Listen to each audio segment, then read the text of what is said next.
In our study of the fourth gospel, the Gospel of John constructs Jesus' profound claims as structurally integrated theological pillars. These axioms follow a strict grammatical pattern, the Greek phrase ego eimi, or I am, followed by a definite article and a predicate nominative. A predicate nominative completes a linking verb and renames the subject of the sentence.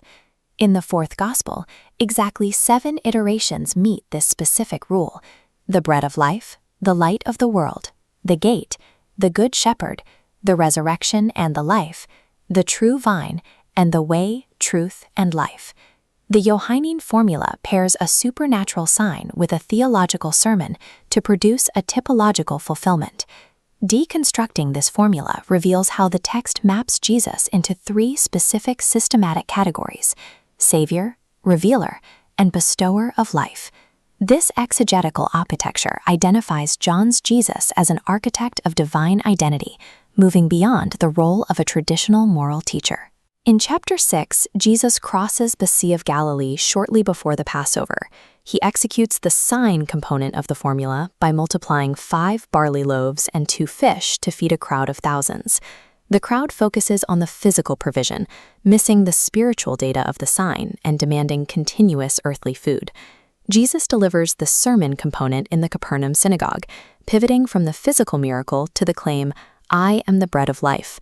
Jesus utilizes typology, where historical events forecast a greater reality, quoting Exodus to reframe the wilderness manna as a prophetic shadow.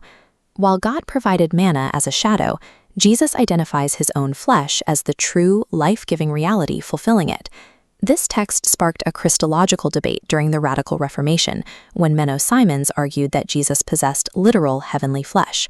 Orthodox Christology maintains that Jesus' humanity was authentic and earthly, identical to ours yet without sin.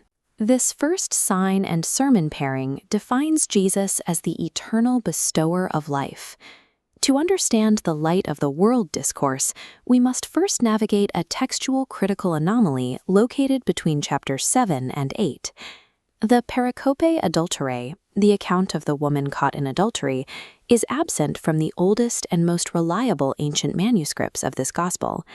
Removing this later addition connects the end of chapter 7 directly to Jesus' thesis in chapter 8, "I am the light of the world."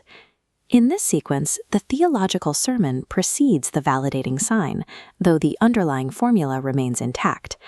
The sign arrives in chapter 9, when Jesus heals a man born blind at the pool of Siloam. The light forces a division. The blind man receives physical sight and then spiritual sight, leading him to worship. The hymnist Fanny Crosby illustrates this spiritual sight.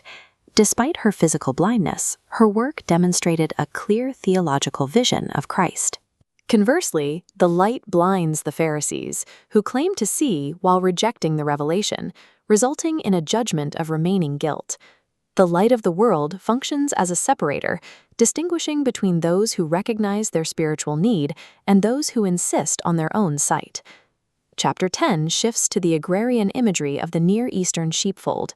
Jesus identifies the thieves and robbers as the failed leaders of Israel, fulfilling the condemnations found in Ezekiel 34. The gate predicate establishes Jesus as the exclusive point of entry into the people of God. The Good Shepherd predicate emphasizes his active role in preserving and protecting the flock. This imagery provides the basis for Johannine soteriology, the theological study of salvation, and the security of the believer. The intermediate Greek syntax here employs the strongest double negative construction available, guaranteeing the sheep will never, ever perish. The text maintains a tension between human responsibility and antecedent identity. Jesus tells the leaders they don't believe because they are not his sheep. In this narrative, the burden of eternal life rests entirely on the sovereign grip of the shepherd.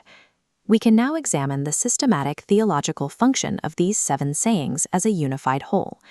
John 14:6 organizes the framework for this map. I am the way and the truth and the life. The gate maps to the first pillar, the way, identifying Jesus as the exclusive Savior.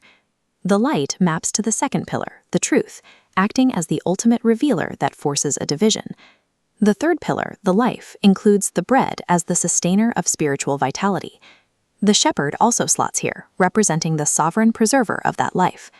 The vine and the resurrection complete the final pillar, establishing Jesus as the absolute bestower of life. This three-node map demonstrates how John executes a systematic theology through the mechanism of narrative.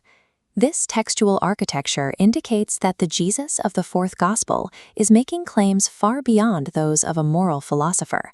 The absolute nature of these structural claims presents the reader with a stark choice.